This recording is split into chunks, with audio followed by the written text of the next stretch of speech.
Okay mga chong, pauwi na ako nang biglang naputol yung ating naputol yung clutch cable natin. Pero malapit na rin naman ako sa uwian ko. Papalitan na lang natin to, no? Kamusta mga chong? February 10, 2024, Saturday, 2:22 PM ng hapon. So magkakabit tayo ng clutch cable dito sa ating Yamaha YTX 125. Dahil kahapon nga ng umaga, pagkagaling natin ng shoot sa Baylen, pag-uwi natin, naputol yung ating clutch cable. Buti nung pauwi ako, nasa malapit na ako nung naputol siya, kaya hindi tayo karoon ng malaking aberya. Kasi pinahilan na lang natin dun sa ating Honda Click 125 ay itong motor na to. Malapit lang naman, parang mga 1 kilometer na lang, nasa bahay na ako nung naputol. Ayan o, so ayan siya. Kahapon ng umaga naputol to. Tapos bumili ako ng clutch cable. Ito nga, bumili ako ng hapon. Tapos ngayon natin ikakabit. So kasi busy ako kahapon, maghapon, kaya ngayon pa lang natin to ikakabit. Para samahan nyo ako, ikabit natin to mga chong. Alright mga chong, simulan na natin to. So ang una natin gagawin, syempre tanggalin natin tong takip na to, itong rubber nut. Madali lang naman siyang tanggalin dahil rubber lang naman siya. Ilayin mo lang siyang ganyan, tapos ito itabi mo kasi mamaya kakabit rin natin to. Tapos ito, hugutin natin doon sa ilalim. Tulak muna natin. Pagkatulak natin doon sa taas, hilahin natin dito dahil dito ang daanan yan. So first time ko magpapalit ng clutch cable na itong motor natin. Ngayon pa lang natin to pinalitan ng clutch cable. Kailan ko pa ito nabili? Last year October. Hindi pala, kailan nga ba? Binili ko to nung 2022. Nag 1 year siya sa akin nung last year, 2023 ng October. So 1 year and 4 months kong ginagamit to. Ngayon naputol yung clutch cable natin after 1 year and 4 months. So nangilan na natin from taas, doon naman tayo sa ilalim. Dito pala mga chong, para madali nating baklasin yun sa ilalim nito, kailangan tanggalin muna natin itong mga side cover niya para madali nating maikasa itong yung bagong clutch cable natin. Madali natin mailagay at para madali nating matanggal to. Okay mga chong, nandito na tayo sa kabilang side dito. So ang tatanggalin natin yan, meron kasing lock yan ito. Kung nakikita nyo yung lock na yan, ito mga chong, lock niya yan para itong cable na to hindi lumabas doon, hindi matanggal. Itong lock na to, kaya to ng daliri or pwede nyong gamitan ng flat screw katulad nito para tanggalin yun. At natutupi lang naman yan, natitiklop lang. Okay mga chong, nandito tayo sa kabilang side. Mas kita dito yung lock na sinasabi ko sa inyo. Ito, ayun yung tatanggalin natin para matanggal natin to. Para matanggal natin yung ulo ng clutch cable. So sa pagtanggal nyan, kita ba? Parang madilim yung camera. Yan. May kiling screwdriver. Meron ako mahaba na ito hindi ko alam kung nasan. Kita ba sa video? Ayan mga chong, inaangat yung ito. Ayan, naangat ko no. Kita nyo ba? Ayan yung iaangat dyan. Kaya ng daliri Pero syempre, para medyo madali yung gawain, gumamit na tayo ng tools. Binili nga natin to para gamitin, tas di natin gagamitin, diba? So naiangat na natin yon. Pwede na nating hugutin to. Ayan mga chong, natanggal na natin yung ulo ng clutch cable dito. So ang next nating tatanggalin, syempre, eto naman. Okay mga chong, so ito naman ang tatanggalin natin. Gagamit tayo ng 12 na combination wrench para dyan. So let's go. Ihit na natin. Dito ako sa kabila mga chong. Dito mas madali siyang tanggalin. So pihit lang natin to gamit tong 12 na wrench. Tandaan niyo yung pwesto ng clutch cable natin kasi kung paano natin tinanggal to, ganun lang din natin ibabalik. Pero nasa sa inyo yan kung anong mas gusto nyong laro ng inyong clutch. Diskarte nyo na yan.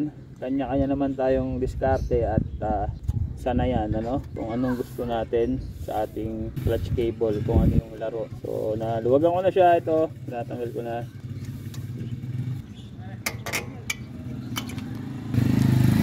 Okay mga chong, natanggal ko na doon sa kabila.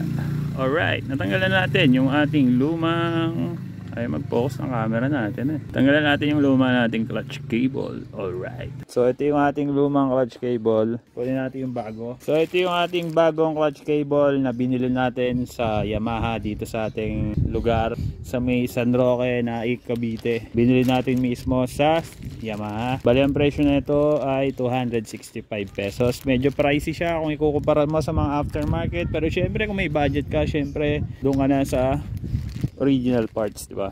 Kung may pera ka naman, why not? Pero kung nagtitipid ka at low budget ka, mag-aftermarket ka na lang, marami ring mas mura. Parang mga nasa 150 something, ganun, di ako sure. So kabit na natin to mga chong. Buksan pala muna natin pala.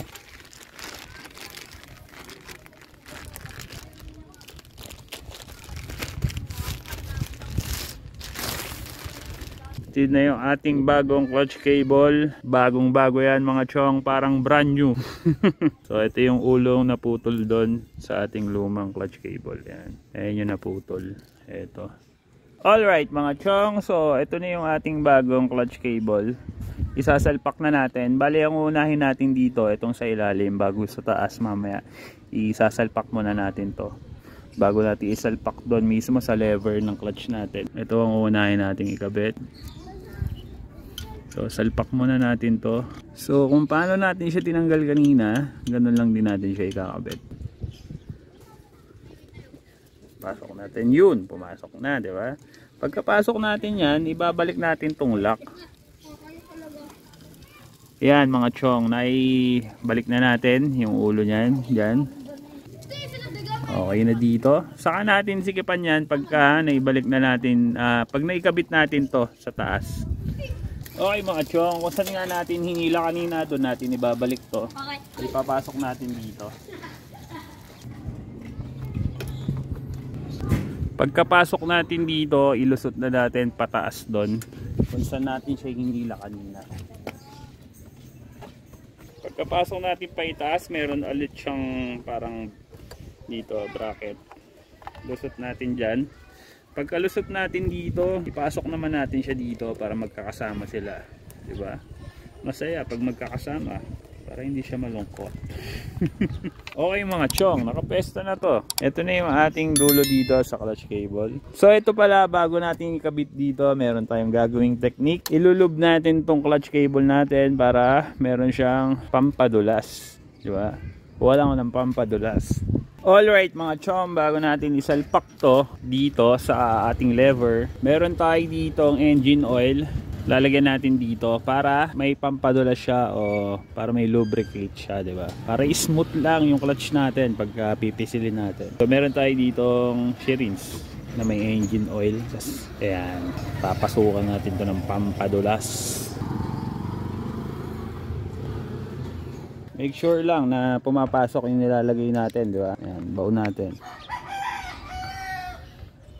So, pa konti-konti lang. Tapos, ayan, taas baba natin. Para bumaba yung lang isa baba. Lang bumaba yan sa taas.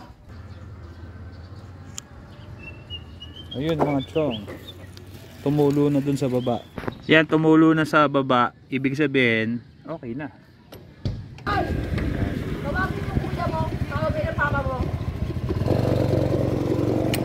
Alright. Okay mga chong, lalagyan na natin ng lubricate. Pwede na natin isalpak to.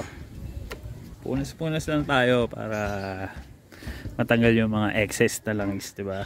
Sa pagkabit na ito, dali lang yan. Tanggalin muna natin tong naiwang ulo dito. Nandito pa pala to.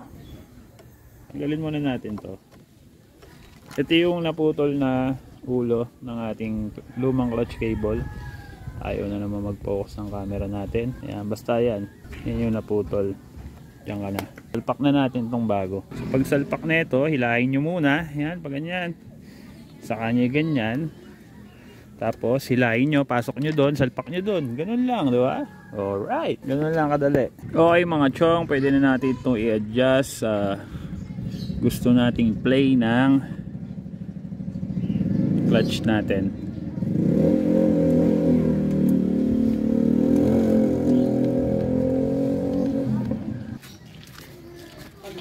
Adjust lang natin mga chong.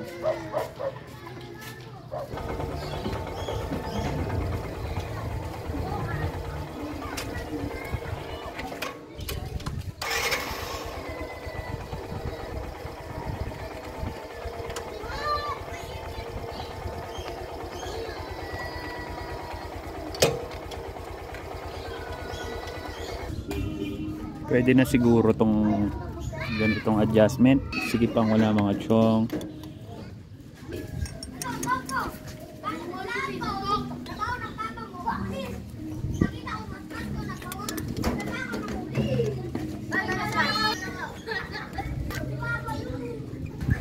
mga chong, okay na siguro sa akin tong gantong adjustment ng clutch natin. Hindi ganun kababaw, hindi ganun kalalim.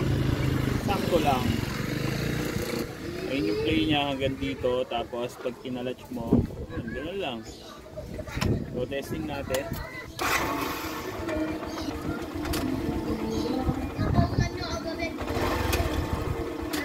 Ayun, namamatay na siya dito. Medyo hindi naman ganun kalalim, hindi ganun kababaw. Para sa akin, sakto lang ito. Pero maisat kalahating daliri bago siya kumadyot o mamatay. Bago kumagat, parang gano'n.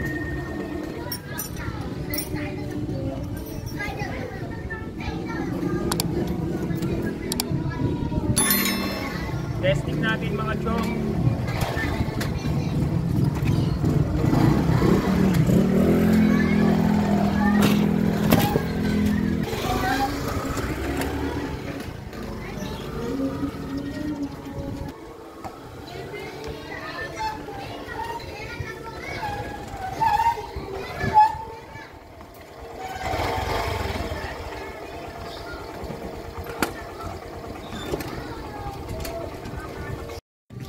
Okay mga chong, nakuha ko na yung tamang adjustment. Ang problema, nakakalimutan kong isalpak tong takip na to dito sa ating lever dito sa cable. So kabit muna natin to kasi importante to. Ito yung pumipigil sa tubig para pumasok dito sa ating cable. So hugutin lang natin ulit. Ayan, tapos salpak natin to. Madali lang naman siya ibalik kasi goma lang to. Yun, pumasok na. Ukod pa natin. Ayan. Tapos ibalik natin to. Yun, ganun lang. Ayan. Tapos balik na natin yan. Okay mga chong, bali ganito yung naging adjustment ko sa kanya. Ayan, kung nakikita nyo.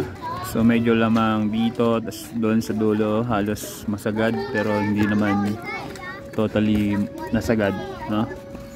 Nagtataka lang ako dun sa lumang cable na tinanggal natin mga chong. Ang pwesto niya nakaganito. Yan, ganyan yung pwesto niya nung tinanggal natin. Ganto yung allowance dun sa dulo. Ayan, no? Kasi mapapansin mo, malinaw pa to eh, oh. Wala siyang alikabok. Yan, parang nakaganyan. So ito mga chong, kung pagkukumparahin natin, ayan, oh. Halos parehas lang din naman siguro. Ay hindi, ang layo pala. Kasi ayan, oh. Ganyan yung pwesto niya kanina. Yun lang. Medyo napaisip lang ako doon. Bakit gano'n ang pwesto? Baka yun ang standard or yun nga, yung standard na pwesto niya. So yun, di bale, nakuha ko na rin yung tamang adjustment para sa preference ko. So hindi ganun kalalim, hindi ganun kababaw. Okay mga chong, naikabit ko na yung clutch cable, nai-adjust ko na rin. So babalik ko na lang yung mga tinanggal ko dito at okay na. Tapos na yung pagkakabit natin ng clutch cable nitong ating Yamaha YTX 125. So babalik ko lang muna to in 1, 2, 3. Alright mga chong, tapos na tayo magkabit ng clutch cable dito sa ating Yamaha YTX 125. Bali ganun lang magkabit ng clutch cable mga chong. Kayang-kaya nyo kahit nasa inyo lang kayo or i-DIY nyo lang. Pero kung meron naman kayo extra budget mga chong, edi dalhin nyo na sa inyong trusted na mekaniko. Bali hanggang dito lang tong video na to mga chong at medyo mapapahaba pa. Huwag nyo na lang kalimutan mag-like, comment at subscribe at pindutin yung notification bell na maliit dyan para updated kayo sa mga video na ginagawa natin tungkol dito sa ating Yamaha YTX 125. At sana makatulong tong video na to sa inyo mga chong. So yun lang, peace, rock and roll. Kita-kits tayo next video mga chong. Pahabol lang mga chong. So nagpalit tayo ng clutch cable. Ito yung odo natin. So para malaman natin kung ilang odo or ilang kilometer yung itatakbo ng ating clutch cable bago tayo magpalit. So pahabol lang to dito sa video na to. Alright.